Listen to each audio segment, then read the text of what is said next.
ତାହେଲେ ଅପରାଧରେ ଜେଲକୁ ଯିବୁ। ଭାଉଜ ଏ ଘରୁ କୁଆଡେ ଯିବେନି, ଏଇଠି ରହିବେ। ତୁ ଏ କଥା କହୁଛୁ ଅରୁ? ହଁ ମୁଁ ଏ କଥା କହୁଛି। ଯାହା ହେଲେ ସେ ଘରର ବୋଉ, ଏ ଘର ଚାଲିଲେ ଲୋକ ଆମକୁ କଣ କହିବେ?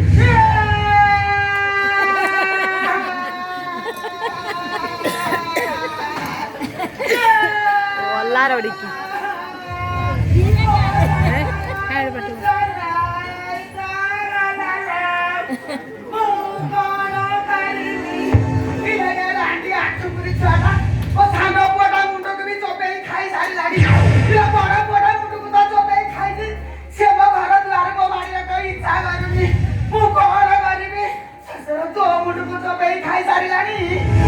ଖାଇଯିବା କଥା କହୁନି, ମୁଁ ତ କହୁଛି ମୋ କଥାଟା ଟିକେ ଶୁଣ।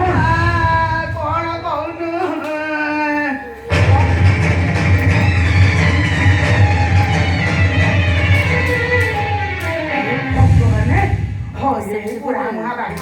ମତେ ସେଇ କଥାଟା କହୁନୁ, ଏତେ କହିଲୁକୁ ମୁଁ କଣ ପାଠ ପଢିଛି ମୋ ମୁଣ୍ଡରେ ପଶିବ?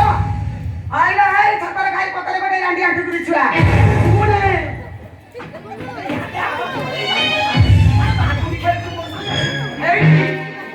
ଯାହା କହିବ ତାହା କଥା ମାନିବୁ ତ ଏ ଘରେ ରହିବୁ, ନହେଲେ ତୋ ରାସ୍ତା ତୁ ଯାଉନୁ ବାଞ୍ଚୁ।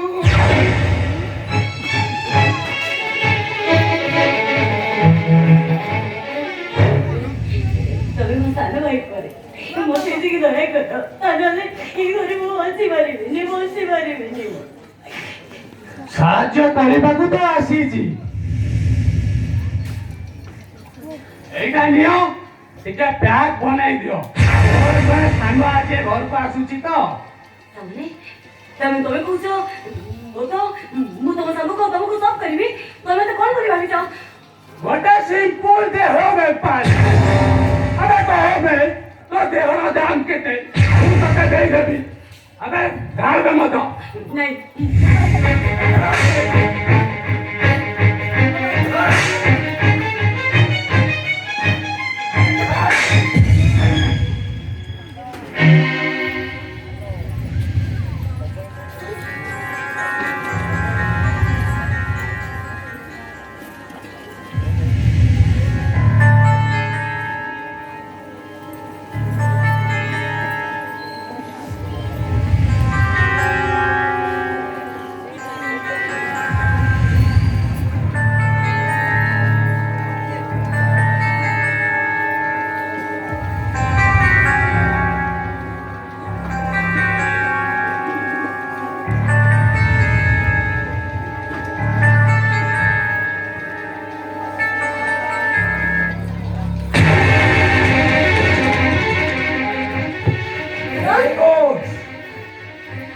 ସୁନ୍ଦରୀ ଝିଅ ଯଦି ମଦ ଅଫର କରିବେ, ତାହେଲେ ମଦ ତ ଅମୃତ ଭଳି ଲାଗିବ।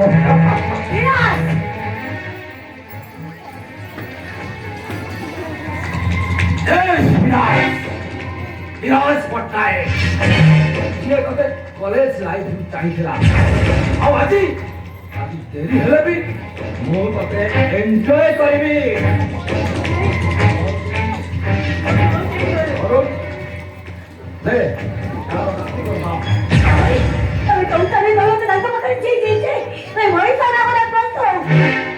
ଗୋଟେ ମାଂସ ବେପାରୀ, ଏବେ ଯାବେ ତୋ କାମରେ ତୁ ଲାଗିଯା।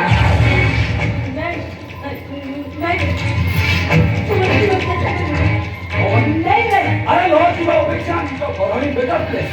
ଆସ ଆସ ନା।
ତମେ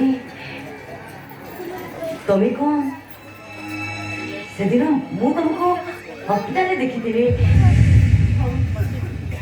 ତମ ଭାଇଙ୍କର ଜୀବନ ବଞ୍ଚେଇବା ପାଇଁ ମୁଁ ସେଦିନ ମିଛରେ ତାଙ୍କ ସ୍ତ୍ରୀ ବୋଲି ପରିଚୟ ଦେଇଥିଲି ଯାହା କରିଛ ତମେ ଏକଦମ ଠିକ କରିଛ ହେଲେ ମୋ ସାନ ଭାଇ ସହିତ ତମ ଦେଖା ହେଲା କେମିତି ଜାଣନ୍ତି ମୁଁ ତାଙ୍କ ଜୀବନ ବଞ୍ଚାଇବା ପାଇଁ ତାଙ୍କୁ ବିବାହ କରିଥିଲି ସେତେବେଳେ ସେ କଥା କହିପାରୁନଥିଲେ ହେଲେ ଆଜି ହଠାତ୍ ଭାଇ ଜୀବନରେ ଏମିତି ଅନେକ ପରିସ୍ଥିତି ଆସେ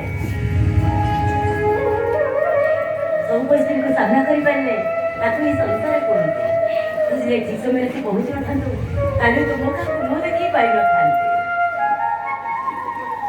ତୁ ମୋ ସାଙ୍ଗେ ଆମ ଘରକୁ ଚାଲ ମୁଁ ସବୁ ପ୍ରମାଣ ଯୋଗାଡ଼ କରି ସାରିଲା ପରେ ଏମାନଙ୍କୁ ଇଲେକ୍ସନ ଦେଲା ପରେ ତୁ ଯାଇକି ଏଠିକି ଆସିବୁ ଏ ସାନ ଚାଲ କୁଆଡ଼େ ଯିବି ମୋତେ କୁଆଡ଼େ ନେଇଯିବୁ ତୁ କ'ଣ ଜାଣିନୁ ଗୋଟେ ଝିଅ ମା ହେଇ ଶାଶୁ ଘରକୁ ଆସି ସାରିବା ପରେ ସେ ସବାରି ଚଢ଼ି ଆସୁଛି ଆଉ ଶାଶୁ ଘରକୁ ଗଲାବେଳେ ସେ କୋକେଇ ଚଢ଼ି ମଶାଣି ଖୋସା ଠିକ୍ ସେମିତି ଏ ଘରୁ ମୁଁ କୋକେଇ ଚଢ଼ି ମଶାଣିକୁ ଯିବି ତୋ ସାଙ୍ଗରେ ମୁଁ ଯାଇପାରିବିନି ହେଲେ ତମେ ଗଲେ ଏ ଘରକୁ କେବେ ବି ଆସିବନି କାହିଁକିନା ତମମାନଙ୍କୁ କିଏ କ'ଣ କହିଲେ ମୁଁ ସହିପାରିବିନି